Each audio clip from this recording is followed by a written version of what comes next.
Hey up everybody, my name's Joshua Morrison, director of Jonny Mozza's Lessons in Confidence, and today I wanted to talk to you a little bit about impulse and about scheduling.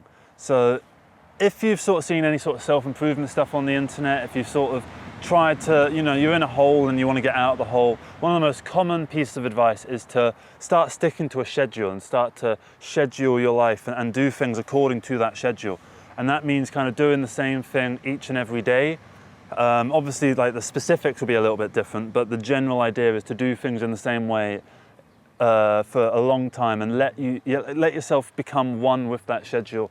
And as time goes on, you'll become more stable a person, which will allow you to become more, lucid of your own failings and allow you to work on them and improve on them.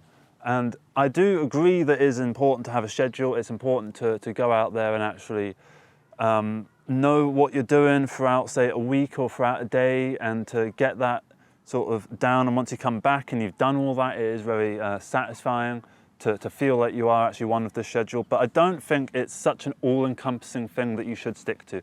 I think that whenever I've done schedules in the past and I've stuck to a schedule, I feel almost like my life is becoming this quite dull thing, because it's like, okay, what do I have to do? I have to get up, I have to do this, I have to do this, I have to go to the gym first, and then I have to work on videos after. And say if I wake up and I feel very motivated to work on videos, but say if I'm sticking so rigidly to the schedule that I go to the gym first and then do the video afterwards, that video isn't going to be the best, and the gym isn't going to be the best either, because I'm just wanting to get back and do the video. So I think that as long as you're trying to get certain things done in a day and you want to get those things done, that's enough of a schedule for me. I feel like if you try and regiment everything into these blocks of this is what I do, and then I do this, and then I do this, for me at least, it becomes a sort of thing where what's the point of living at that point? You're just kind of grinding your way through the day. All right, this day has been checked off the list. How many more days till I die? Oh, about 30,000. Okay, let's do this right tomorrow, and we'll do that just the same way as we did today. And then we're going to do this and this and this. And to me, it just sort of feels like there's no point in living if you're living rigidly to a schedule. Obviously, sometimes you need to. I use schedules for when there is that specific purpose that something needs to be done. There is like for instance, if you've got a 9-to-5 job, whenever I've had a 9-to-5 job, a schedule is kind of useful because it can just help you work around that 9-to-5. So like I would go to the gym before work, and I would make a point to go to the gym before work. That way I have more time in the evening to myself to just do what I want to do, right? I didn't like going to the gym after work. So when I woke up late, too late to go to the gym, but on time to actually get to work, I would get out of work and then I'd have to go to the gym, and then I'd end up getting home and I wouldn't have nearly as much time to myself afterwards. So that is a situation where a schedule can be quite useful. But for me and what I do, which is kind of freelancing, kind of quite a chaotic lifestyle where you're doing different things all the time, and like I don't work in a regimented fashion. I do a few hours here, a few hours here, in different locations as well. So I'll be traveling to different places, and travel time changes according to what I'm doing. So sometimes I might be on the Circle line, sometimes I might be on the Elizabeth line, sometimes I might be on the Jubilee line, sometimes I might be getting a bus somewhere, sometimes I might be in central London, sometimes I might be out in Ruislip, sometimes I might be in fucking Redbridge. I've never actually been to Redbridge, but you know the kind of thing I mean, Lewisham and Hawley and all these sort of places. You end up going and doing different things each day. Well, semi-similar things, because it's the same industry. I'm doing vaguely similar things in terms of videography and so on.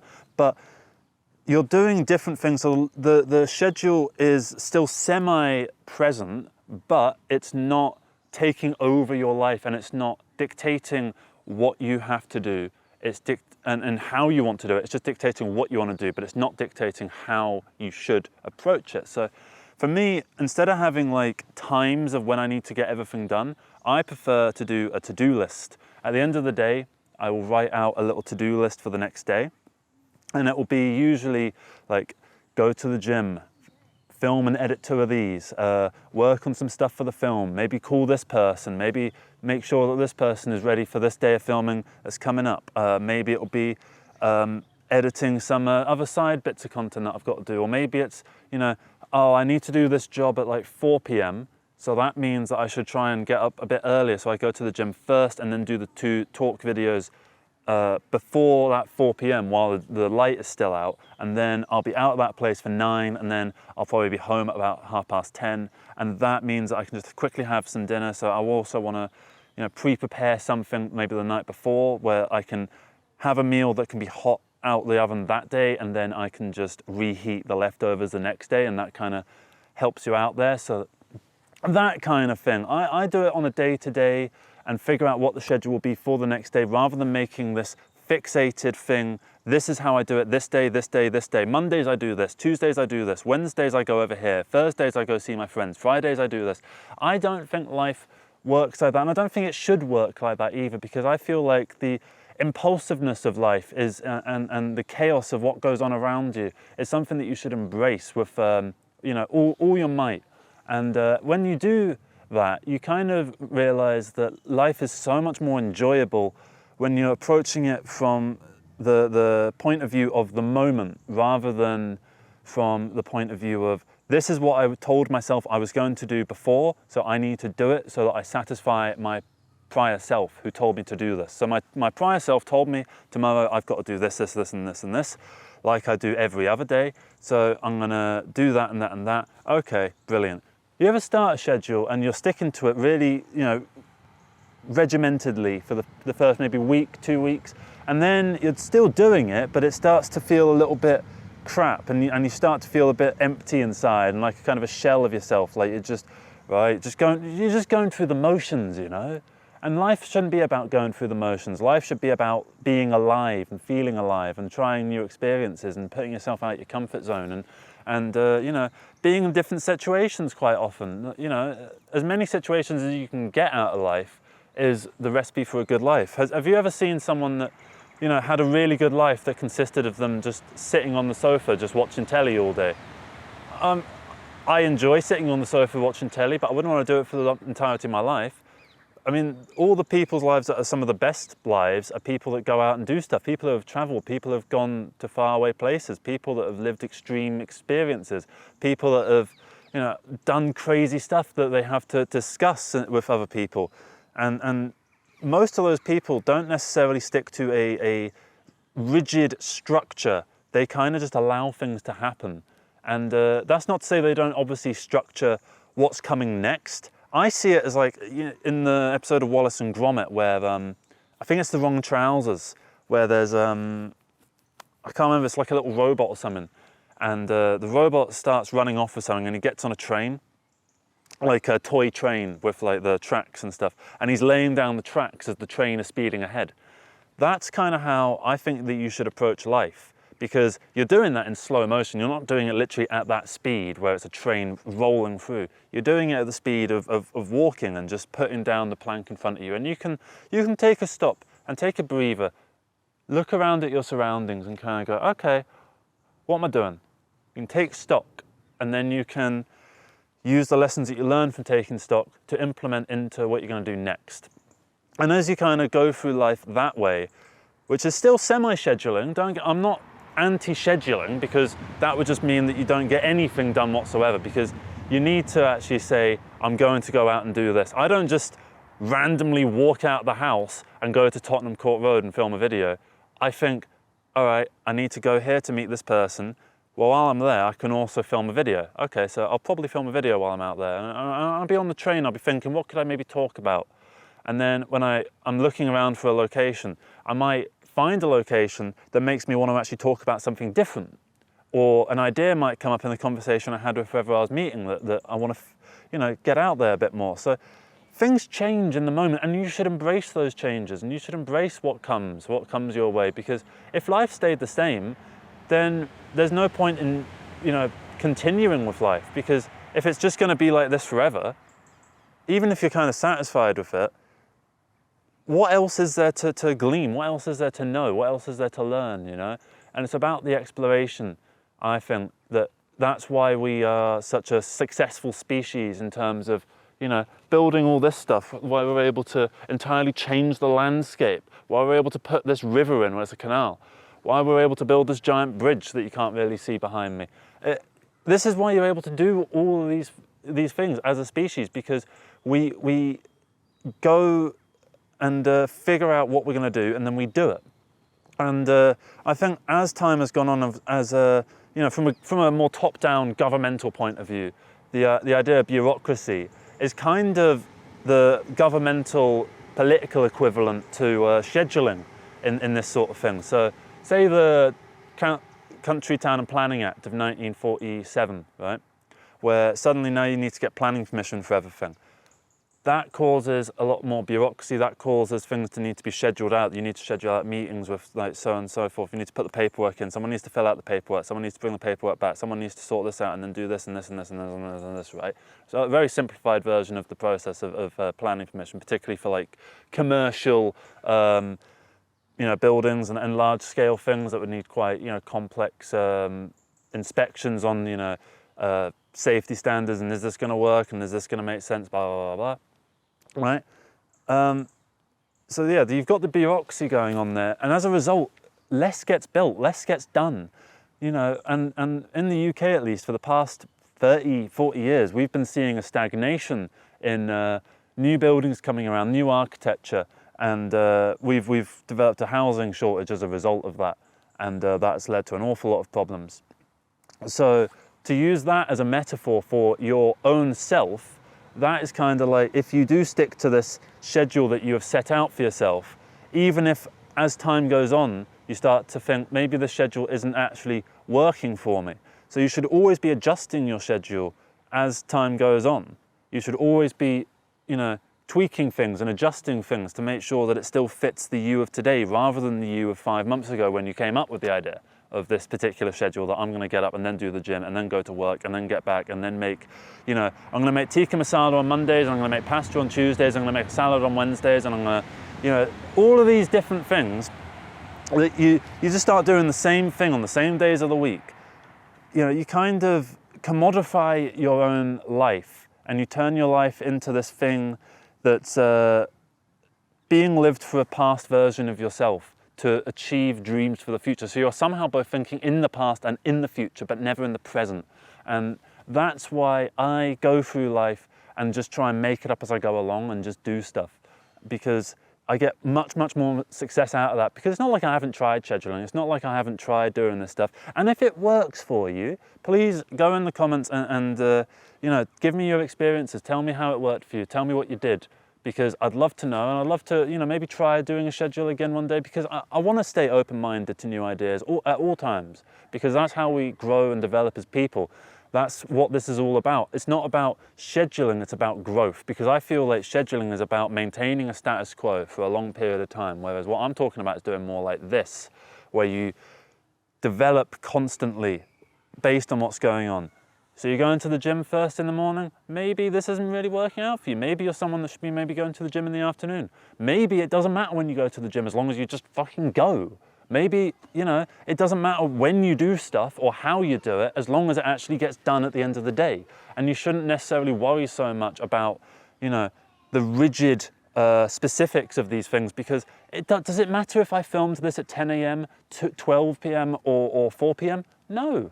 Why would that affect the video in any way, you know, as an end result? And it's the same thing with scheduling. Does it matter if you have a bath in the morning or the evening? Does it matter if you go to the gym in the morning or the evening? Does it matter if you have tikka masala on Wednesdays instead of Thursdays? Does it matter if you do things differently slightly from time to time, you know?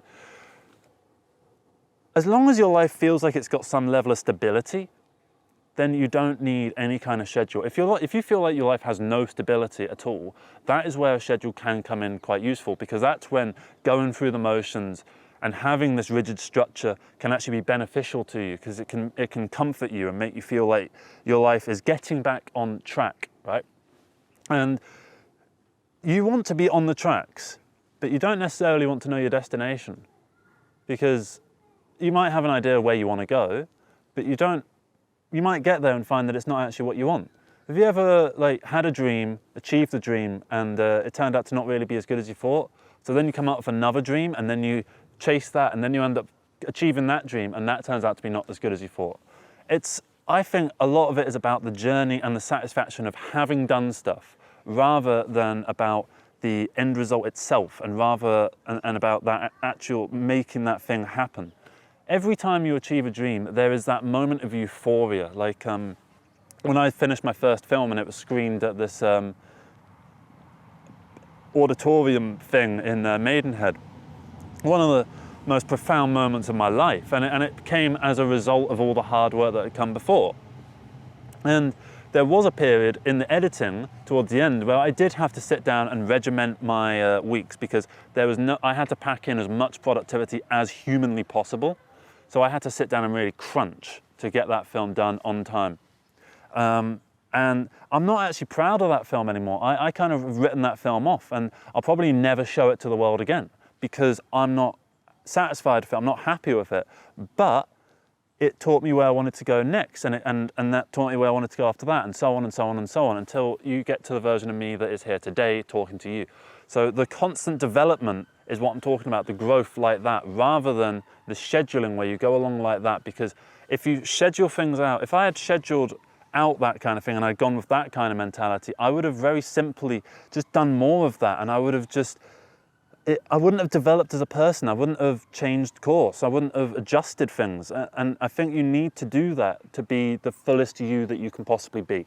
And I think if you go into the world sort of thinking that you can structure things for your own future, I'm going to do this, and then I'm going to do this, and then I'm going to do this, and then I'm going to do that, that's not going to work for everybody. It certainly doesn't work for me, and it might not work for you. If it has worked for you, again, please put it in the comments below, and because I'd love to know kind of what it is specifically that worked for you. Maybe there was something when I was doing scheduling that I was kind of doing wrong. To me, it felt like if I schedule things out, it's kind of just going to make my life feel like an everlasting rut, even though I'm doing stuff, and even though I am actually getting things done.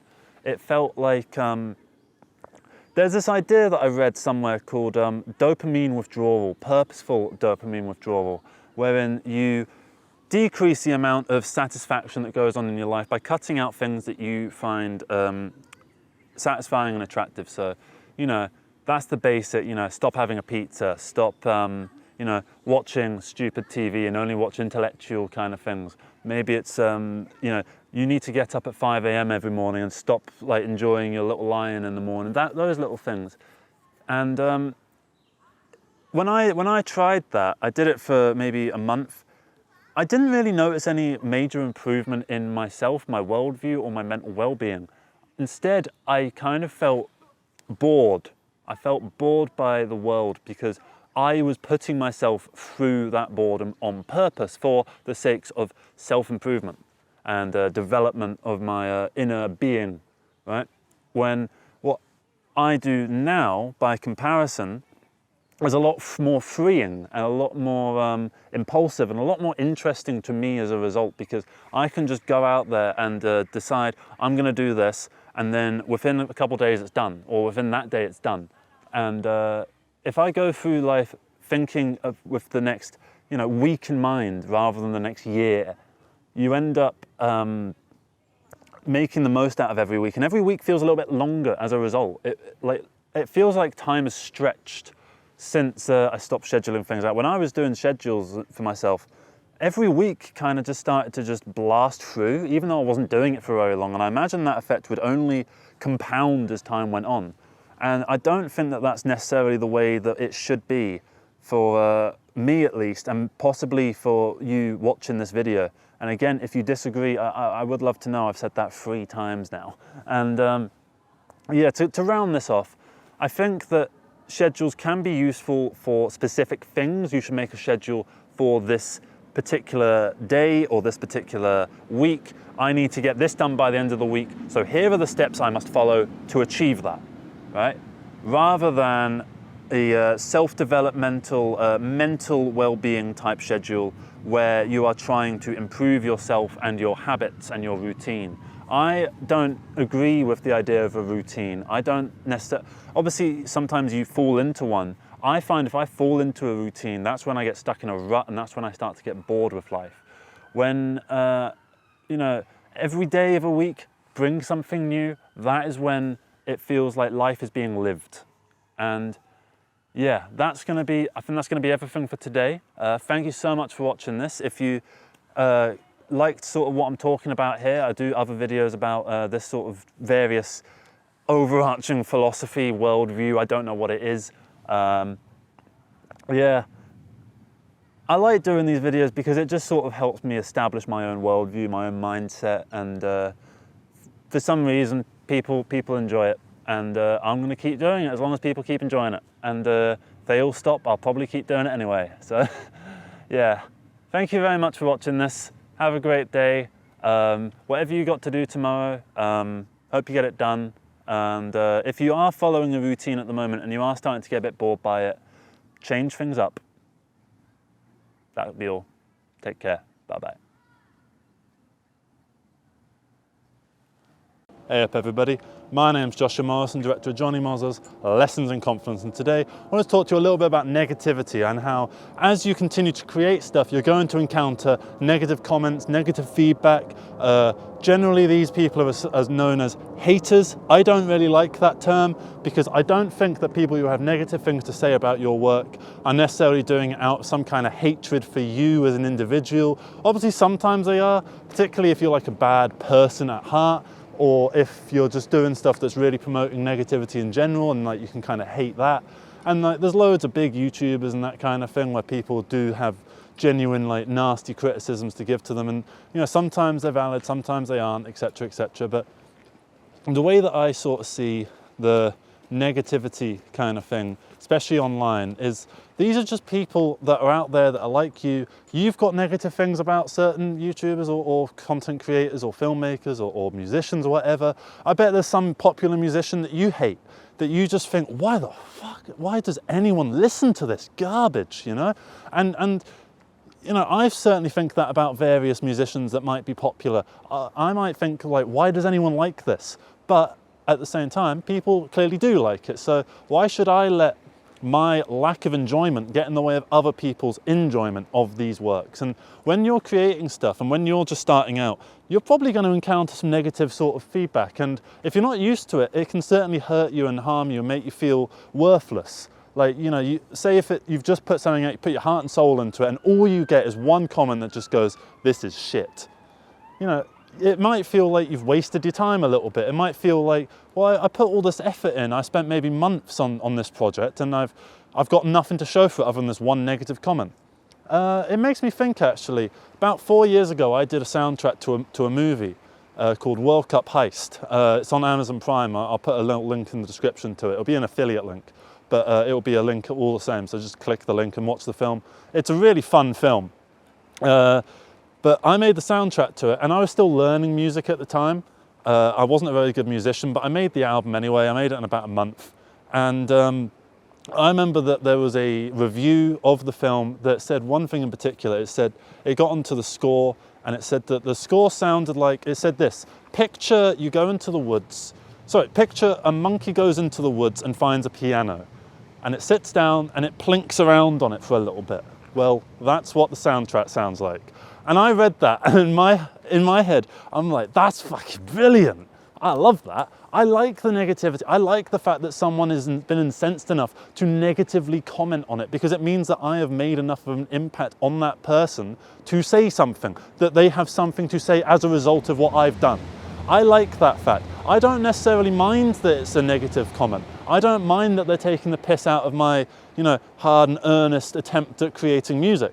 That's not a problem to me, right? Because I have the confidence in my music to say, right, it wasn't the best thing ever. So what? Why does that matter? Why should I let that get in the way of my development? Why should I let the fact that I've made one thing that isn't necessarily the best thing ever get in the way of making more things in the future? And also, just because I've made something that isn't necessarily the best thing ever, why should I let that get me down? Because the process of making that album, that soundtrack, was really important to me. It really helped me develop my style and things like that. And there's a couple songs on there that I still quite like.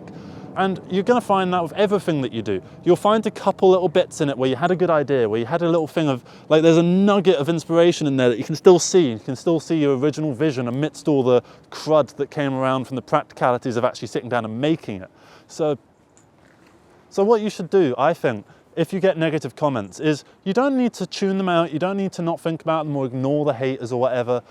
Just don't let them get you down. Don't let them bother you, don't let it get in your way, and don't let it mess with your mojo, your groove, and your general positivity that you should try and see the world through, like a positive lens. You try and see the world through a positive lens, and that's what I try and do. And obviously sometimes, you know, you go through a down patch where maybe you feel a little bit down, you feel a bit depressed or whatever, and you know, then you get a negative comment and it can hurt you a little bit more than if you are in a solid state of mind where everything feels like it's going great. Sometimes you're not in that mindset, and sometimes it's hard to take that sort of not good faith criticism, it's bad faith criticism sometimes, where it's just someone just being a prick to you. And that's fine, because again, it means that they have been incensed enough by what you've made or what you've said or what you've done to respond to it in some way. Even if they disapprove or they think that what you did was bad and you shouldn't have done it, why should you not have done it? Because otherwise you wouldn't have made a bad thing. If everyone thought like that, then no one would make anything, because everyone would be too scared to express themselves. So do you think that all the biggest creators out there, the biggest YouTubers, the biggest filmmakers, the biggest musicians and that, do you think they sit down and read these negative comments? Do you think they sit down and read all this sort of bullshit that comes their way and let themselves get super down about it and start responding to all the haters? They don't do that, because they've got better things to do, and you have better things to do than to sit and worry about what some random twat on the internet who has done nothing with their lives. Why should you let what they say get to you? Because you've made something. They haven't, you have. You're winning here because you've created, you've done something of worth. And even if it's not of worth to other people, it's of worth to you, right? So I think the main point of this video is just to let you know that even if you've made something that isn't of good quality, that shouldn't get you down, that shouldn't worry you, because it's not you that has to be incensed by it. It's not you that has to feel the wrath of these negative comments, because they're not bad, right? It's just sort of whatever. And if you find one that's a little bit funny, you can take some solace in that fact and have a bit of fun alongside, you know? When I found that comment about a monkey playing the piano in the woods, I screenshotted it and I tweeted it out, because I was like, that's brilliant. Why should I hide the fact that I get negative feedback? Because everyone does. And I think owning your negative feedback is more impressive than just like trying to hide it or trying to act like people don't have negative things to say about your work, because they will. And even if they just do it behind closed doors, I mean, I bet you've watched a video today where you're like, oh, shut the fuck up, next, right? Because what they were saying or what they were doing in that video or that album or whatever, or that film, you're just like, oh, shut the fuck up, Jesus Christ. And you kind of get on with your day and things like continue from there. And that's fine, because look, someone might have given you a negative comment, but be real with yourself. Have you never left a negative comment? Or if you haven't left the comment itself, you've thought a negative comment in your head and just not left it because maybe you don't want to get them down? You know, you've had negative things to say about people. You've had negative thoughts about a piece of art, and that's fine, okay? Because not everything can be perfect. Not everything should be perfect. It's whatever at the end of the day. Why should you let it bother you? Why should you let it weigh on your mind? Because you've got enough stuff on your mind, you know? I bet you've got personal things that are going on in your life that deserve more of your thought process and more of your mental capability than some random guy left a negative comment on my video that I worked really hard on. Or, you know, I put all this effort into this film, and then I put it out and I uploaded it to Amazon Prime, and I got a couple like 1-star reviews from people that just said I'm a talentless hack and I shouldn't bother making anything anymore. Everyone starts out like that. All your favorite content creators, right? You try and find their earliest stuff and you sort of sink your teeth into like their really early stuff. You scroll to the very bottom of their Facebook page. You're bound to see some sort of bit of negativity, or you'll sort of see that they maybe had some like haters or detractors, I think is a better term than haters, because it's a little bit less loaded as a term. Because haters, I feel like, I don't necessarily think, you know, you have to do something really bad to make people hate what you do. I think hate is a very strong word, so I think detractors is a better term, because yeah, you're gonna get detractors. You're gonna get people that kind of say, oh yeah, you should stop trying to think of yourself as some bloody artist. You're not. Just get on with your life and be a normal person. And that's fine, people will think that. And if you let that get to you, then they've won, is the way that I see it. And you shouldn't let them win, because you're pretty good, right? If you've gone out there and made something, you've sunk your teeth into a proper project and you've actually gone out there, you've done so much more than 99% of the population, right? You're already special because of that. So just keep going, keep doing it, because you're pretty fucking decent is the general point of this video. So I think that's going to be me. Thank you so much for watching this video. If you have any thoughts on negativity, particularly if you've had negative feedback, maybe post a negative comment that you got, and just post it in the comments of this video, and we can sort of come together and just sort of maybe have a bit of a laugh at it, because that's what you do with these negative comments. When I get a negative comment, I like to screenshot it and send it to a couple friends. I'm just like, look at this is hilarious. And then we have a bit of a laugh about it. I'm not sending it to them like, oh my God, these people are so mean to me. I'm just laughing. I'm just loving it. I like these sort of things, you know, and I think that's good. I think it's good to have a sense of humility with regards to yourself as well. So, you know that the things you make aren't perfect, even in the moment of making them, and just, you know, go along with it. Just have fun. That's essentially it. That's the video. Thank you so much for watching this, and have a good rest of the day. Take care, everybody. Bye-bye.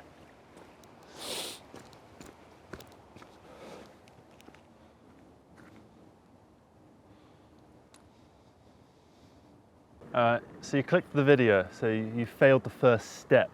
Turn the video off and go actually create something. So I'll be here just waiting while you go do that, and I'll be here once you come back. So turn the video off, go make something. Doesn't matter what, I don't care what, it depends on what you're into. Do you like crafting stuff? Do you like cross stitch? Do you like making videos? Do you like making music? Do you want to get into cross-country running? Whatever it is, go do something for it. Whatever it may be, go do some of it and then come back, because you can just do stuff now. I know it's sort of this sort of thing where you feel like you need to sort of arrange things and get things sort of sorted out before you actually go and do them, but you don't need to do any of that. You can just chuck your coat on and just go out and start cross-country running. I mean, you need a coat on in this fucking weather. If it's summer, you can maybe, you know, just take your trousers off, put on the lycra, and then just go for a run. If you like cross stitch, just like, you know, maybe just watch the rest of this video while you sort of, I don't think this is how you do it, but just start doing stuff. I know it's easy to procrastinate and to sort of put things down the line for when things will be better and more right to actually begin, when you are inspired or in the mood or everything feels right. Maybe it feels wrong to do something now. Does it matter? No, because if you do it and it comes out not that great, what does it matter? Because you've still made something. That's the beauty of it. You can just go and make something. So go and make something, stop watching this video, go actually do something in terms of whatever your passion is, and then once you've done that for the day, come back and we will begin this conversation about the idea of procrastinating and how it's very easy to get yourself down and to catastrophize about the things that you want to do, and how, you know, it'll all go wrong and everything will fall apart. And if everything falls apart, so what? You know, you can always put it back together, because it's only a hobby or a passion or something like that. It's not like this is your worldly finances. This isn't, you know, serious stuff right here. None of it is as serious as we're making out. It's just fun. So go have some fun doing the thing that you love, right? And then once you're back, we can actually begin this conversation about procrastinating, because it's important to just go out there and try stuff and do things, because if you don't go out there and live life to the fullest, then at some point you're going to end up looking back and kind of regretting the fact that you haven't done nearly as much with the time that you had as you ought to have. You know, it's very easy to sit back and sort of go, oh no, what am I going to do? Do I do this? Do I do that? How am I going to sort this out? Am I going to get that done? I don't know how to sort everything out and work it all out in my brain. You know, this is all going to go so wrong and go so terribly. How am I going to figure it all out? What am I going to do? It's all so much. I just want to stay in bed and just watch Family Guy all day. Very easy to do that, okay? It's very, very simple to just sit back and do nothing. It's very difficult to just get up and immediately begin, to start, to get into the flow state as quick as you can, because I know it's difficult to just get up and do something, particularly because if you're watching this, maybe you're on the toilet and you're just like watching this on your phone. Maybe you're sat in bed, lying in bed, sort of thinking, oh, I don't want to get up.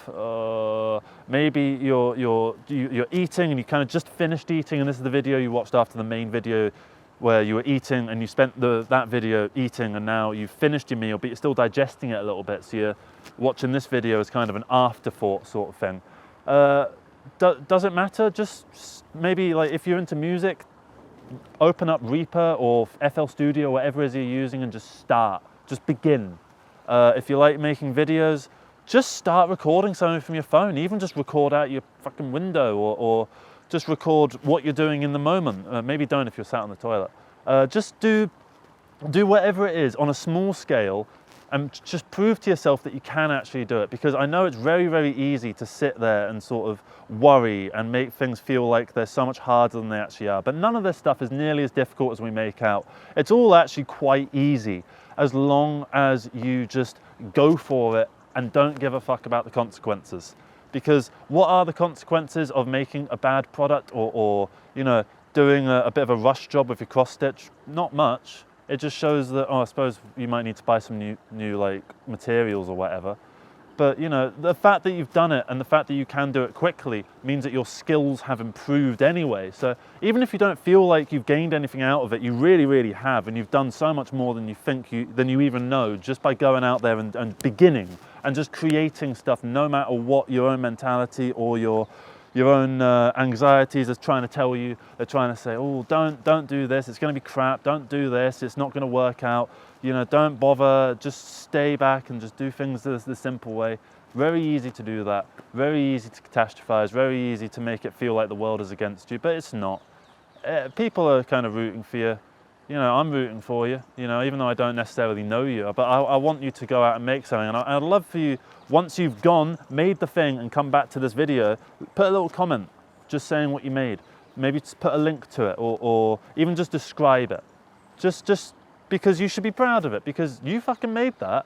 You just went and did it. You just did it without a second thought, because it's in your nature. And I know it's hard to actually be like one with your own nature, because, you know, we live in a world where everything's kind of, I know this is a fairly naturalistic sort of thing, but, you know, concrete, locks on canals, you know, pathways and stuff like that. We don't necessarily live in a completely natural world, so it's easy to not set into your natural instinct to do the things that you want to do. But as long as they're not hurting anyone, and as long as they're benefiting the world in general in some capacity, go for it. Just try stuff. If you want to make music, that's a beautiful thing, because people out there love music and they can get something out of it, and they can try and find a new genre. They might find a new passion from it, and you might inspire someone out of that. I've apparently inspired people doing this. So, and I did this the same way that I'm telling you. Just start. Just begin. Don't worry about it. Don't think about how it could all go wrong. Don't think about the ways that it could all collapse in on you, because it's not going to. And if it does, it's not actually that heavy if it collapses, right? Because this is just fun. This is a hobby. This is a passion. This is like that core key part of your life, the personality, that you are a person that does this. You are a person that enjoys this activity. So go and do that activity. Fulfill your hobbies, fulfill your ambitions, and just start, just begin. And yeah, that's basically the entire video. Just start things. And I know I've said this so many times, and I feel like every time I've said it, you should have gone and actually begun doing that thing. And I really want to see the audience retention go like that on the first time I did it. I want to see our big drop off on the first 30 seconds, and I want to see it come back after a bit, right? Because I want you to go out and do it. Pause the video, start, okay? Stop, don't wait till the end of the video, right? Because you think there's going to be some weird thing at the end, or like, you know, you feel the need to complete this video so that you've watched it all or whatever. Just start making stuff. Don't worry about it. Just begin. Because it's so much easier than you think when you get into that mindset and you try and not really worry about how it could all go wrong. So yeah, thank you very much for watching this video. Hope you have a good rest of the day. Please put your comments in the thing below just about what you create, how you do things, what your passions are. And yeah, that's going to be everything from me. Hope you have a good rest of the day. And right, now the video is over. Go and make stuff, all right? Do it. Just do it now, okay? And then maybe watch a couple other videos, I suppose. Not necessarily mine. If you're bored of these ones, go find another YouTube channel and like watch those instead. But I hope that you kind of like these ones and you want to watch a couple more anyway. But I totally get if you don't. It's all right.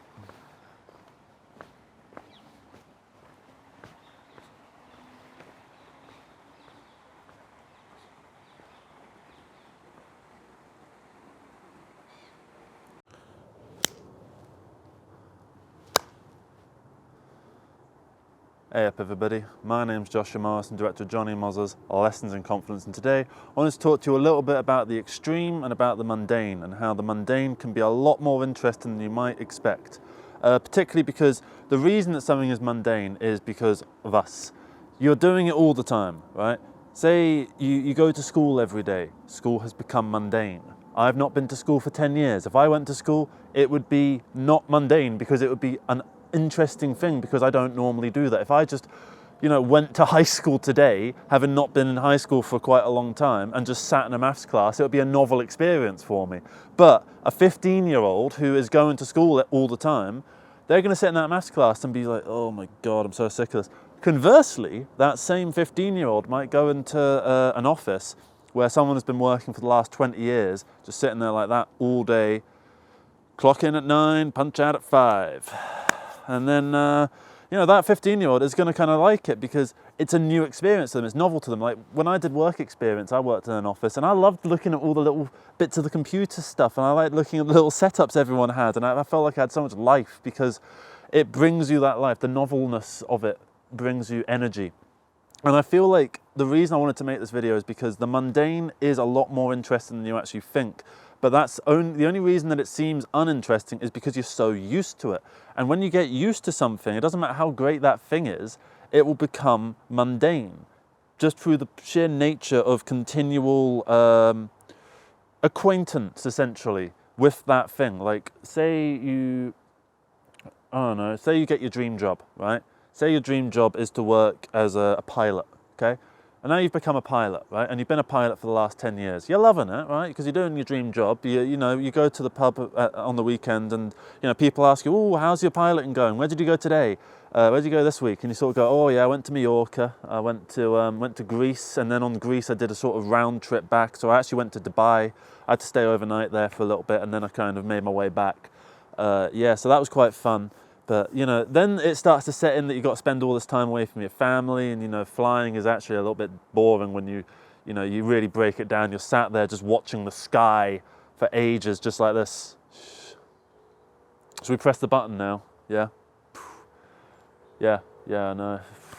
And then you probably, you and the co-pilot probably have a bit of back talk. And if you get on with the co-pilot, then you're having a good time. But if you don't like your co-pilot, then you're not really having a great time. But the point I'm trying to make is that the more that you kind of go through these experiences that originally started off as these kind of heavenly euphoric things, and then you have too much of them, they become uninteresting. The same way with that pilot, having done that for 10 years, he's now not necessarily bored of it, but he's not any more feeling that euphoric high that he kind of got from it when he first started, because he was kind of like, I worked so hard for this. I was training for years, and I really worked my way up. And being a pilot is a really hard thing to do. I passed all my flight school, and I got my 50,000 hours, whatever it is you need to get. I did all of that. Now I'm finally a pilot, and I bet his first job, his first real commercial flight where he got paid for it, that was one of the best moments of his life. And the second one of the best moments of his life. And the third one of the best moments of his life, and so on and so forth and so forth. But each time, a little bit less than one of the best experiences of his life. A little bit less. And it's not like it ever got bad. Obviously there's some days when he goes in, maybe his co-pilot today is the knobhead that he always hates getting. Maybe he's flying to somewhere where it's always a bit turbulent. Maybe the destination's a bit shit, and the hotel he's going to stay in, British Airways will only cover a certain 3-star hotel. They won't comp a 5-star hotel or whatever. I don't know exactly how it works. But you get the general idea that once you get used to something, it stops being cool, and it starts becoming just the thing that you are, okay? And it's a part of why I'm making this video is because I don't want that to happen to these videos that I'm making now. I don't want to ever take these for granted and to take them as something where it's a mundane thing for me to do. I'm just getting up and doing the videos and just shitting them out. That's absolutely not what I want to do, because I'm incredibly, eternally grateful the audience that has actually come and joined me on this mad expedition of this, I guess, one, philosophical figuring out of things, and two, just like, you know, it's testing out the quantity versus quality idea, seeing how much stuff you can make and seeing how many ways you can make various points and attack things from new angles. And I think, you know, as life becomes so euphoric for me from everything that's happening at the moment, I wanted to make a video about the idea of mundanity, because at some point I am going to get used to this and it will become the norm, and I'll become that pilot who has achieved my dream job. I mean, this is basically my dream job, what I'm doing right now. I've wanted to do this since I was a little kid. I've always been creating stuff, even before, you know, I really understood the internet. And I always wanted people to take something away from it, and that's finally happening. And I'm absolutely euphoric about it. And I don't want it to become a case of, in 10 years, if I'm still doing this, for me to just sort of not care anymore. The same way that pilot just goes in, he's like, right, where are we flying today, lads? Oh, America. Oh, long haul. You know, and I feel like that is something that happens to everybody, because once you get something that's amazing, same way, I don't know, say you get married, right? The marriage is one of the biggest, most eventful, like, most beautiful days of your life, where everything is meant to go so perfectly, right? And then, you know, a couple of years after the marriage, you're just sort of, the mundanity has set in, and no longer does life feel like that kind of euphoric thing, because that was something you were building up towards. That was a roller coaster going up and up and up and up like that. And then that, you know, moment where the dream comes true, you get what you want, that's the beginning of the drop. And then after the drop, there's just a long flat, right? And after the flat, it's up to you to see and perceive the peaks and valleys from there on in, because no longer will life just do them for you. You now have to do them yourself, because you're the one that needs to find the positivity in the world. You're the one that needs to seek out new and novel and interesting experiences. You're the one that needs to come up with new dreams after you achieve your old ones. You're the one that is in control of this life, and all you can do really is just try your absolute best to be as content as possible with yourself, and recognize that the mundanity that you might perceive in the things that, you know, you do like and are really fond of, but you're so used to them now that there is that mundanity that's starting to set in. Try and take some time to recognize that, you know, these things at one point were absolutely incredible and new, and you know, try and tap into that old way of seeing them and perceiving them. And I know that can be hard. It's the same way, you know, I can't really imagine being in high school anymore. I can't imagine, but I know if I went to high school now, I would be having a lot more fun than the 15-year-old me that was in high school the time that he was having. I'd be having a way better time. I'd be sat there like, oh, miss, what do they do now when they call out the answers for homework? Do you collect the homework like digitally now? Or I'd be asking stupid questions like that, because I'd be removed from the situation. And I think the mundanity would be replaced with a new intrigue and a new perceptiveness and a new novelty to what is traditionally quite a mundane thing. Going to school, I don't think anyone can say that going to school is an exciting affair, you know?